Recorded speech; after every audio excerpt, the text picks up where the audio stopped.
is election night across Green Country, and it has been a close and wild one with Tulsa's mayoral and city council races on the ballot. Thanks so much for counting on Fox 23 News at 10. I'm Sarah Whaley. And I'm Nathan Thompson. We're also keeping an eye on several runoffs for the State House and Senate. Let's get right over to the Fox 23 Election Center, where Shay Rozzi has the latest on the race for Tulsa mayor, and wow is all I can say. Oh my goodness, we knew it was going to be close, but we were like, wow, this is so close. All right, the results for Tulsa mayor are so tight, this will lead to a runoff. So let's take a look at the numbers. You can see the top three candidates have just more than 30% of the vote each. Now, Monroe Nichols got the most votes, but Karen Keith is less than 300 votes behind him. And look at the number for Brent Van Norman, less than 500 votes behind Karen Keith. So Nichols and Keith will have a runoff in November. Van Norman can ask for a recount, so we'll be watching for that. Now, rounding out the race for mayor are John Jolly, Caleb Hoosier, and Paul Tay, you see there. And our live You Decide coverage continues this hour now with Fox 23 reporters at watch parties for the top three candidates. We start with Fox 23's Morgan Martin, who's in the Greenwood district, where she talked to Monroe Nichols. Shay, I'll tell you, you could feel the excitement when it was announced that this would be headed to a runoff. And when Nichols told the crowd he arrived, he said he was ready to get to work if that was going to be the case. And that November is all about making history, and he's ready to do just that. In his speech, he thanked everyone who has supported him along the way and believed in what his campaign could do. Which means we got a long road ahead.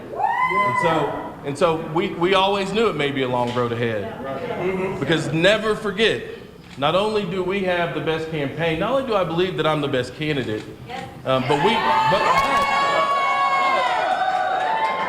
we collectively are trying to do something that has never been done before. And sometimes history takes a little bit more time to make. Now, you could hear some of those cheers there in the background, but he did note that he's ready to make this a reality between now and November and put in the work to make it happen. Live in Greenwood, covering news that matters, Morgan Martin, Fox 23 News. Now we go to Fox 23's Devin Lyon, who's live at the Stokely Event Center at Karen Keith's watch party. That's right, and as you guys said earlier, it looks like we will indeed have a runoff between Karen Keith and Monroe Nichols. Now, behind me over at the Stokely Event Center, the room has really cleared out now as those final results came in. Now, just a few people hanging out to talk with Karen Keith or take one last picture before the night ends. Now, we heard lots of cheers and shouts from those here supporting Karen Keith for when her votes caught back up to within 200 of Monroe Nichols. Hearing from several of her family and supporters, a runoff was not the ideal outcome, but they're excited for the road ahead. Several of them wearing green in her support tonight. But as those final results came in, I spoke with Keith, and she told me she's ready for that runoff in November. A runoff is entirely possible, and we're ready to keep on rolling down the road. So we're ready for whatever it takes. Now, Keith did address all of her supporters shortly after we got those results tonight, and she was thanking all of her supporters for being there for her throughout this whole campaigning process, but that the fight is not done. So it also ended with a note of encouragement that they're going to keep pressing on to that finish line when voters will once again hit the polls in November. Live in East Tulsa, covering News That Matters, Devin Lyon, Fox 23 News. Now coming in a close third tonight is Brent Van Norman. Fox 23's Paris Rain was at his watch party earlier tonight and joins us live in downtown Tulsa. Yeah, I just left the Brent Van Norman watch party. The room was full of people who were anxiously waiting for those results to come in. And the 90 days have been long for Brent Van Norman and his campaign team.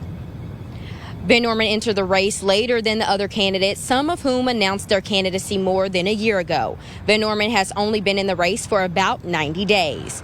Van Norman has mentioned during Fox 23 interviews that a few of his top issues he will be focused on if elected are making Tulsa more business-oriented, homelessness, and making Tulsa a safer place for community and officers. I asked him what's his message for those who voted for him or that he talked to just before the polls closed this evening.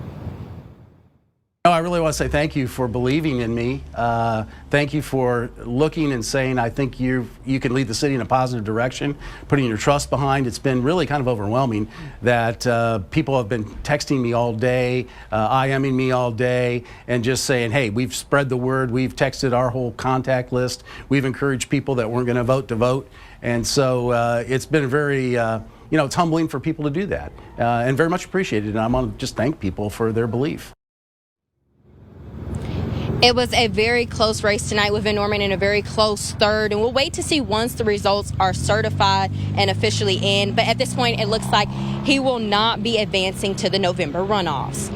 Live in Tulsa, covering news that matters, I'm Paris Rain, Fox 23 News. All right, so once again, the top 2 candidates in the mayoral race will advance to a runoff, as we've been talking about. Those candidates will be County Commissioner Karen Keith and State Representative Monroe Nichols. That election is November 5th, which is also the same day as the presidential election. Sarah, Nathan, back to you.